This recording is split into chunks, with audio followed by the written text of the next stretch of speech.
Hello everybody, it's Justin with Shock Therapy, and we are blessed with this interview with Jake Carver. He is a professional UTV driver. This guy right here has an impressive resume. At least 2 wins in Best in the Desert, 1 win, Baja 1000, 6 podiums, maybe more if you actually stopped and counted, you have at least that. Yeah. So needless to say, his resume is very impressive, and anything that he can give you or us at all for advice, you should probably follow it. Now, just last week, Jake podiumed 3rd place in the Baja 500. How about we start with this? Is there any way you can put into words exactly what the 500 was like this year? Because it changes every year. The course is different. Sometimes they run it forward, sometimes they run it backwards, sometimes they pick the rough stuff. What would you describe this race like? Like getting hit by a freight train. That's the only thing I could come up with. This race was just brutal. I mean, I've raced a lot of races. I've raced all the stateside races. I've raced the 1000, I've raced the 500, I've raced all the tough races there are to race in a UTV. And I think that this race tops them all by far.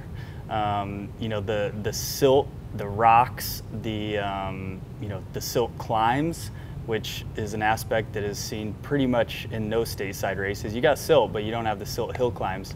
You know, and the whoops are just undescribable. You can't, there's no way to put into words how big a 4-foot whoop is. You think of a 4-foot whoop, you know, people have been to the dunes, people have been out on, you know, stateside race courses, and they think that, you know, their stock turbo razor is gonna just rip through the whoops, and, you know, and because they will. Mm-hmm. You go to Baja and my race car is bottoming out over whoops at 15 miles an hour. High centering. Yeah. Lots of times you can't get on top. You're just ass, front, back, forth the whole way. I mean, you can't, there's nothing you can do to help your car get over it other than hold it to the floor and hope for the best. Where were you born and raised? Prescott Valley, Arizona. Well, I guess Prescott, Arizona, because there's not a hospital in Prescott Valley. Mm-hmm. But yeah, I was born there, raised there, and didn't leave until I was 18 years old to go to college. Did you play any sports when you were growing up? Were you athletic at all? You know, I played t-ball and minor league baseball, soccer, up until I was old enough to make my own decisions, like 5 years old, and realized I didn't like that stuff. I was like, teams aren't for me. I don't really like any of these guys. So I went away from that. When I was 9 years old, I started racing BMX, you know, bicycles, and I did really well at it. Then I went into quads, dirt bikes, rhinos, believe it or not, back when rhinos were the thing. You know, so I've been UTV racing for a long time. So clearly any dirt bike experience is translated to driving these. Oh, absolutely. Do you have any workout regimen to try and make sure that you've got the stamina for the long races now? You know, I don't have a workout regimen right now. It's something I've always wanted to do to try to get some better stamina, but unfortunately with working a full-time job, I mean a real full-time job, not 40 hours, 50 to 60 hours. Let's talk about that. So a lot of people have the misconception that a pro driver is basically racing all the time and working on his car, and it's just not the case. You know, I don't go in at 8, I go in early, and I'm usually there till, you know, 6 in the evening. Sometimes I get out of there at 5, but sometimes I don't get out of there till 8. So.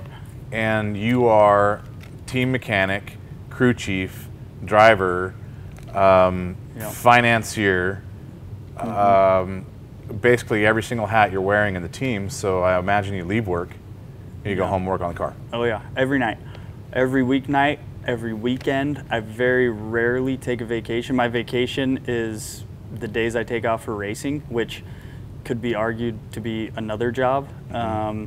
But yeah, every night I get home, I work on the car for, you know, 3 or 4 hours. You know, tearing it down, prepping it, ordering parts, whatever it takes to keep my program going. And then the weekend comes and I still wake up early. I don't sleep in. I wake up at 6 or 7, go out to the shop and work on my car all weekend. So, yeah. So what do you think you throw at the car every 3 weeks? That's a tough one because it's a lot. It's probably more than I want to know. I don't know that I don't purposely ignore it? Yeah. You know, 3 to 4 hours a night, easy. And on the weekends, it's not an 8-hour weekend day. You know, it's a 14-hour day, at least. So, sometimes a 16-hour day. So 20 hours during the week, and Yeah. another 25 hours on the weekend. It's a 50-hour, 45-hour easily job. So no matter what, it's a second job on Yeah. top of your first job. That's already a job and a half. Yeah. Yeah, so I have, you know, 2.5, 3 jobs, I guess you could say, but So what it's you're a lot of saying work. is that the racing end of things is actually super easy, and it's kind of the life. Right? Yeah, the racing part is the break. When I get to a race, even though it's hectic and, you know, once I'm in the car, I'm like, oh, thank God I'm not prepping anymore or whatever, you know, not ordering things and running around, picking stuff up, and just, you know, once you get there, you're like, here we go. And then the day you get home, you know, that's your 1 day of rest a month, if that, you know, and sometimes you get home at 10, so you don't get it. Then that's after you haven't slept. Yeah. During the race. Yep. Yeah, it's definitely tough, you know, and I think that's why, you know, as much as I hate to say it about many of the racers, I think that's why so many are unsuccessful. You know, because being young, like myself and a few of the other racers, I don't have kids, you know, I have a family, but, you know, they understand and they're willing to deal with it. So Others I think, get burned out. Yeah, others get burned out. Others have kids to take care of, you know, which is obviously a full-time job in itself. So maybe they have 4 jobs now, you know, and it's really tough. It's really tough for people to be successful if they have to have a day job too. So, you know. Well, speaking of success in the racing end of things, how did you actually get started? The first year I raced was 2015. It was a naturally aspirated Polaris 1000. The competition was nothing like it is now. That wasn't the year I did great. That was a year I did okay. My 3rd race I ever raced in a RZR, I had won overall UTV. That was Silver State 300 back in 2015. So, you know, I'm 3 races in going, this is freaking awesome. And then it was just a landslide of horrible races after that. I won my 3rd race and then lost 6 after that. I mean, not you know, 3rd place, lost. Just didn't even come close to the podium. So I went to the turbo class, and that was the year I did great. You know, everyone was like, I can't believe you're doing that. You're crazy. You're going to waste all this money. You know, I had saved up money. I went to college. I worked my ass off and saved up as much money as I could, paid for 99% of it myself. I had a little help, got lucky and, you know, put the work in that it took, and ended up on the podium 4 out of 7 races. And at the end of that season, after those podiums, did you get a phone call, or were you already putting the feelers out there and kind of chasing down people to see if you could get sponsorship? You know, I was actually pretty bummed about halfway through the season. Like, I haven't gotten a call from anyone. I haven't even got a shout out on, you know, Instagram from anybody. Nobody's noticing me. I'm like, what do I got to do here? I got to win a big race, not podium. I got to win a big race. Or race naked or something. Yeah, do something extravagant. So we go to Vegas to Reno, which that year was a 2-day race. And the first day I won by 20 minutes. And I think that's what really put your stamp on it. Yeah, that's what really, you know, I think people were looking, I just didn't know. But when I killed everybody by 20 minutes in, you know, 300 miles, which at that time was huge. Everyone was coming in, you know, a minute. Yeah. You know, it was just post after post. I was getting tagged and everything, and I was like, man, this is freaking awesome. I did great.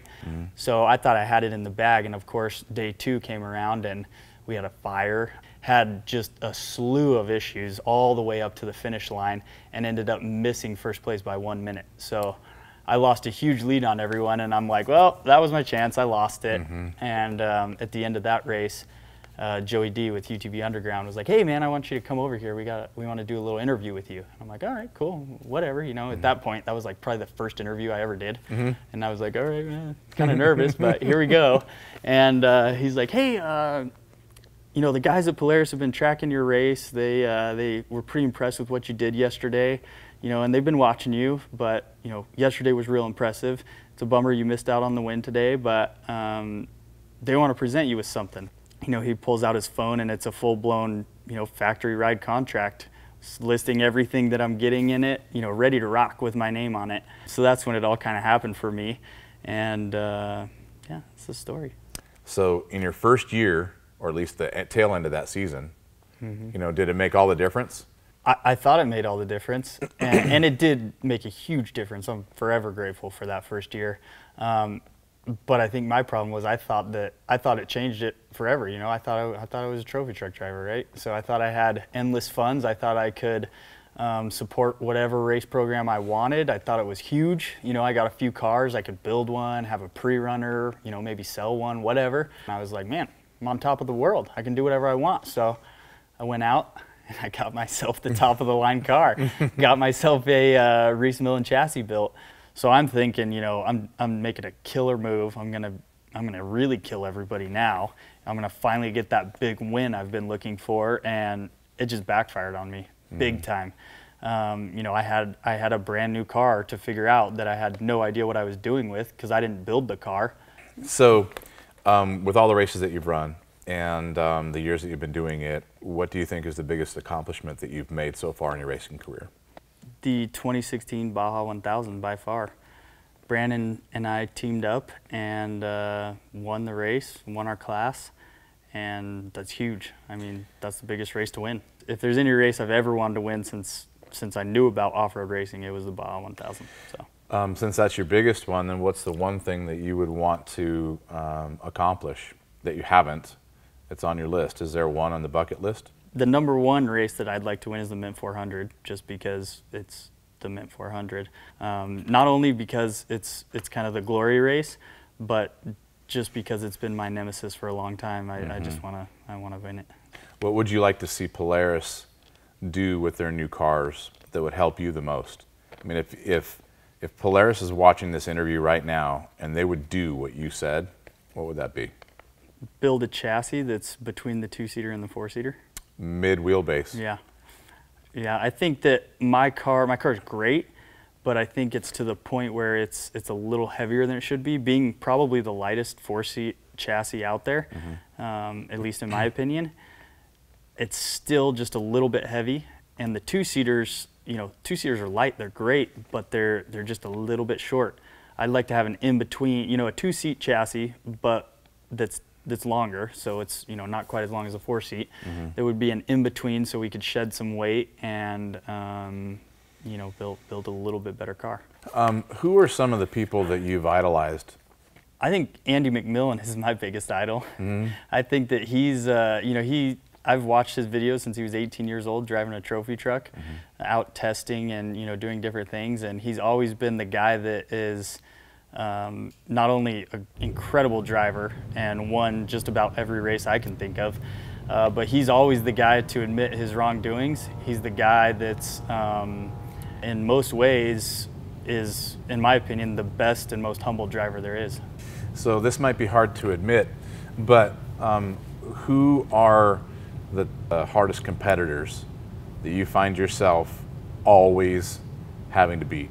I think Mitchie is a huge threat. Yeah, Guthrie. Yeah, he's a great driver, good kid, but I think the thing that's the biggest threat about him is he's not scared to risk it all. He, you know, everybody says they go for the points, but in my opinion, I don't think he does. He'll put it to the floor, and if he breaks, he's screwed. But if he doesn't, it's going to be hard.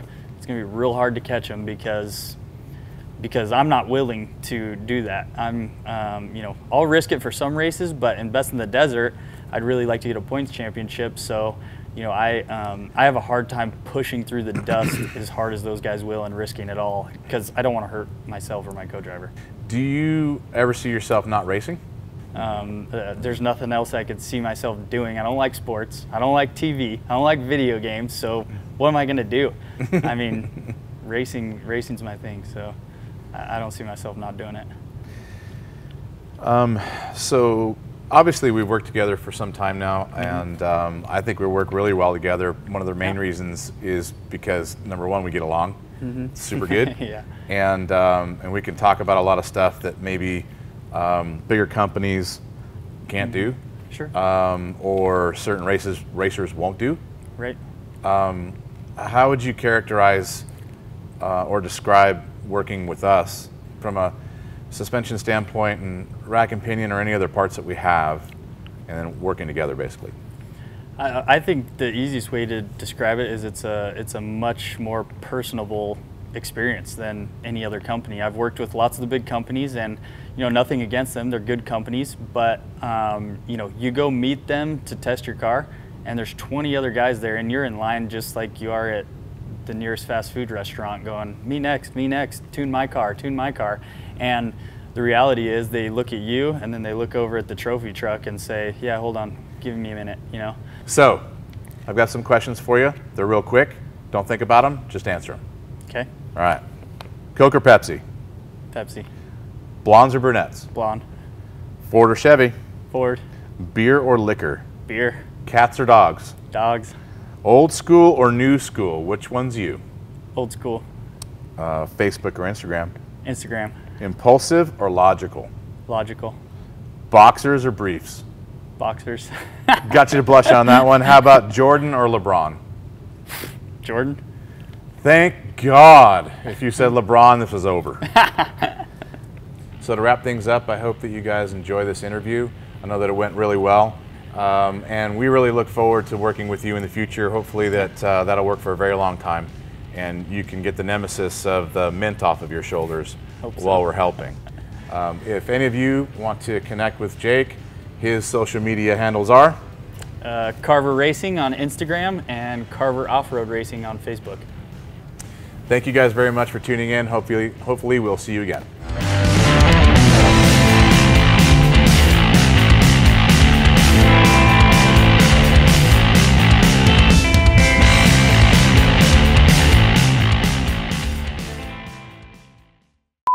Men with Sore Asses, Take 1, featuring Jacob Killer Carver.